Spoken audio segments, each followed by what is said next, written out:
tardes chicos, ¿cómo les va? Voy a dar inicio con mi aporte con respecto a lo que es este primer capítulo que se llama De los niveles a los ciclos y lo que es la nueva estructura en el marco de las innovaciones.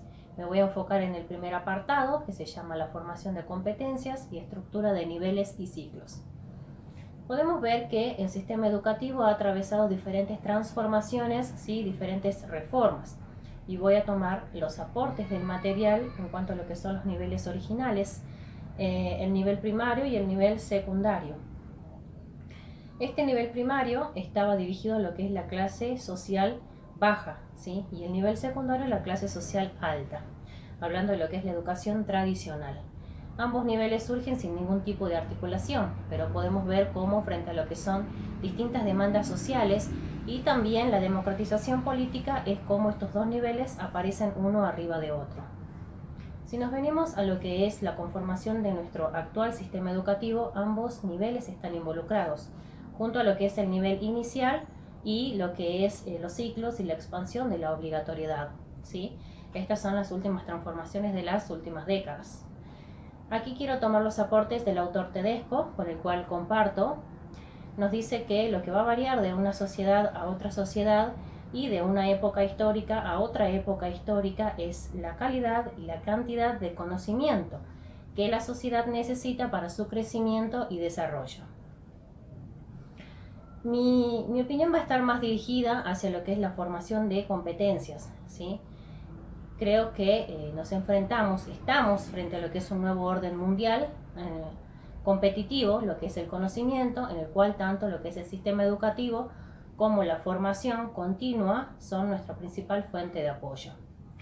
Y voy a destacar la importancia de las habilidades, las competencias del siglo XXI que debe tener nuestro sistema educativo, que debe desarrollar en los alumnos. Se debe trabajar en la forma de pensar en cuanto a lo que es la creatividad, un pensamiento crítico, ¿sí? La resolución de problemas, en la forma de trabajar en cuanto a lo que es la comunicación y el trabajo colaborativo.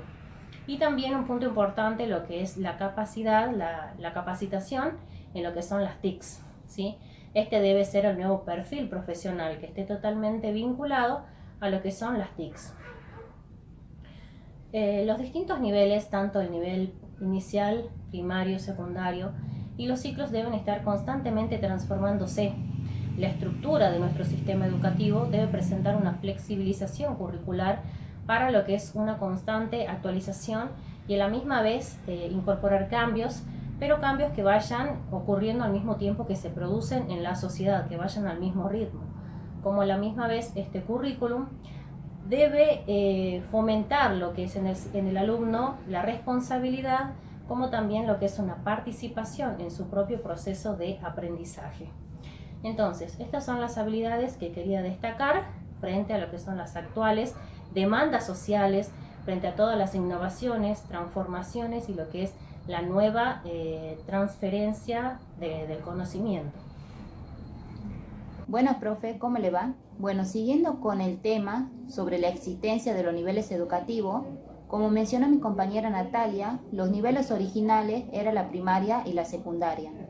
Pero estos niveles tenían una fuerte desarticulación y además cada uno de ellos respondía a una población específica.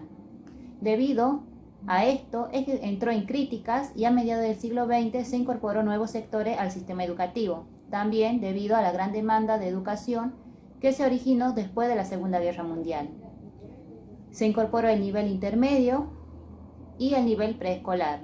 Con la incorporación de estos niveles, el sistema educativo respondería a las necesidades sociales y a las necesidades individuales en características de las etapas evolutivas del sujeto de aprendizaje. Por lo tanto, estos dos niveles responderían a dos etapas evolutivas: el nivel intermedio a la pubertad y el nivel preescolar a la primera infancia. Como los niveles desde su organización tenían que responder por las características individuales de los sujetos de aprendizaje, se organizaron los ciclos. Por lo tanto, los niveles responderían a las necesidades sociales y los ciclos serían vistos como un espacio psicopedagógico que posibilita el desarrollo integral de los sujetos de aprendizaje. los ciclos y los niveles debían de responder a la etapa de madurez que atraviesan los estudiantes y sustentarse de los aprendizajes previos garantizados por la escolaridad anterior. Por lo tanto, los ciclos y los niveles tenían que responder al desarrollo integral del sujeto de aprendizaje. En el libro hay un título que dice Los ciclos y los niveles de la nueva estructura. Hay que tener en cuenta que el libro fue publicado en el año 2002, por lo tanto, la ley que regía para la estructura del sistema educativo se basaba en la Ley Federal de Educación 24.195, promulgada en el año 1993. Consistía en el nivel inicial, que comprendía de los 3 a los 5 años de edad, siendo este último obligatorio. Luego estaba la educación general básica, que se dividía en 3 ciclos, cada uno de 3 años, siendo su totalidad de 9 años. Esta educación era obligatoria a partir de los 6 años de edad. También estaba la educación polimodal, la educación universitaria y no universitaria, y la educación cuaternaria. Actualmente, la ley que rige la estructura del sistema educativo es la Ley de Educación Nacional 26.206, promulgada en el año 2006. La estructura del sistema educativo en base a la ley está la educación inicial, que comprende de los 45 días de nacido hasta los 5 años de edad, siendo este último obligatorio. También se universaliza la educación para los niños de 4 años de edad. Luego está la educación primaria, desde el primer grado a séptimo grado, la educación es obligatoria. Luego está la educación secundaria, que comprende de primer año a quinto año.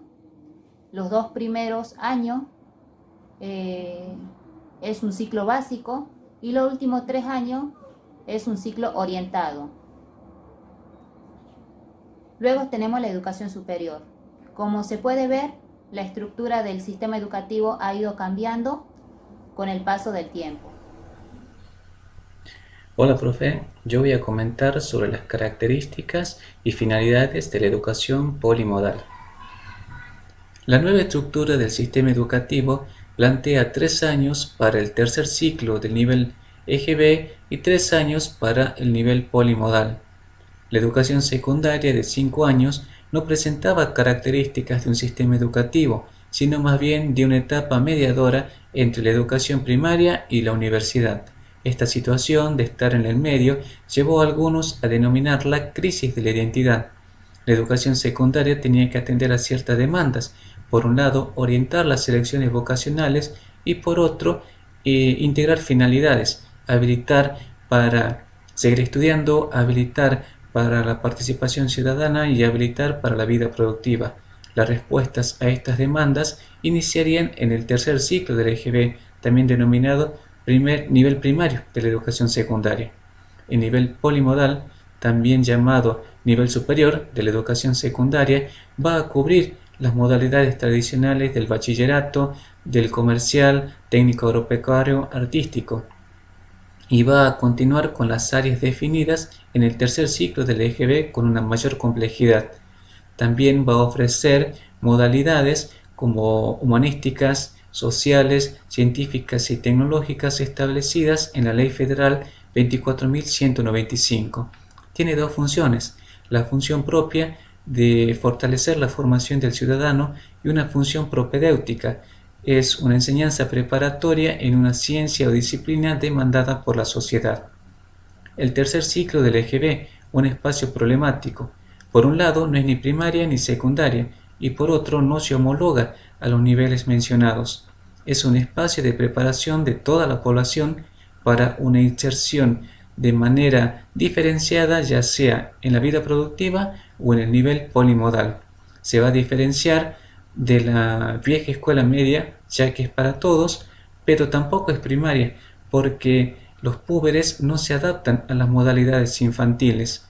Uno de los grandes problemas a los que se enfrentaba la educación primaria era la contención de los alumnos de sexto y séptimo año.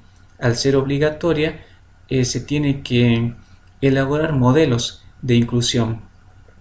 El tercer ciclo del EGB también tiene dos funciones. La función propia es la terminalidad, completar los aprendizajes básicos para la formación personal e integral del alumno, y una función propedéutica, ampliar los ámbitos de experiencia de los alumnos e indagar sobre la continuidad del estudio o bien sobre la inserción laboral. La historia del desarrollo de los niveles educativos ha generado rupturas y relaciones poco coherentes entre sí, y como resultado cada uno elabora una lógica propia.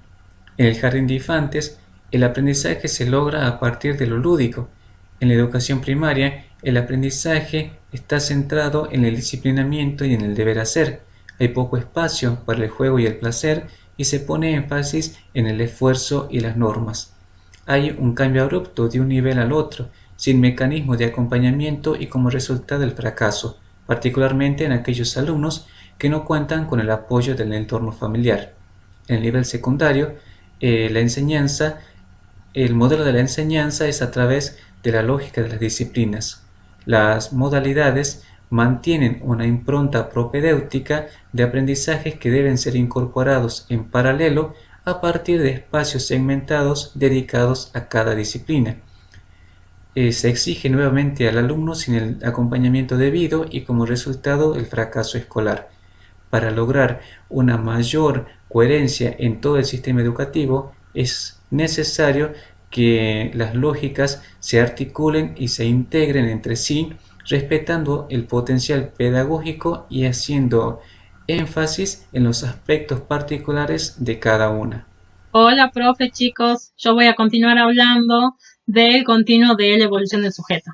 La escolaridad obligatoria piensa en la educación como un solo nivel y no por tramos separados. Este es el continuo de la educación, que se divide en función de las etapas evolutivas del sujeto que aprende. Se pretende pensar en los contenidos básicos comunes como una unidad desde el nivel inicial hasta la formación docente. Ya no se trata de la matemática para la primaria o de la matemática para la secundaria, sino de la enseñanza de la matemática como un continuo durante la escolaridad obligatoria, con las mismas estrategias didácticas, con la misma lógica, pero que se va profundizando de acuerdo a las necesidades y posibilidades del desarrollo de los educandos.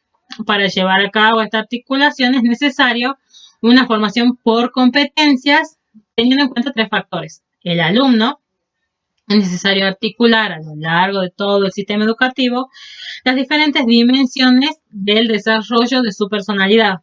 El cognitivo, que va a facilitar el desarrollo de su pensamiento, y el socioafectivo, que se trata de afianzar los niveles de responsabilidad social individual. El segundo factor es la propuesta de enseñanza. El objetivo de la educación es formar personas competentes y por lo tanto se requiere un cambio profundo en el enfoque de la enseñanza. Enseñar competencias supone incluir contenidos en contextos de acción, una metacognición y particulares métodos de evaluación.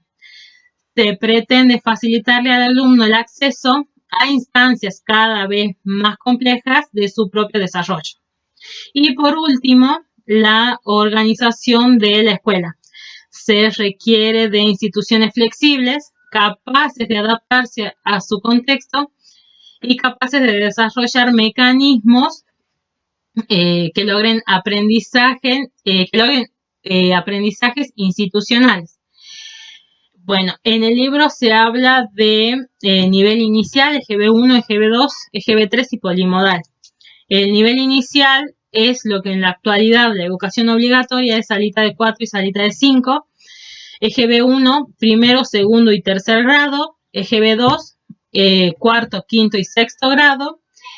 EGB3 sería séptimo, octavo y noveno en ese tiempo, y en la actualidad sería séptimo, primero y segundo del ciclo básico, y el polimodal que sería primero, segundo y tercero en ese momento, y en la actualidad sería el ciclo orientado, tercero, cuarto y quinto.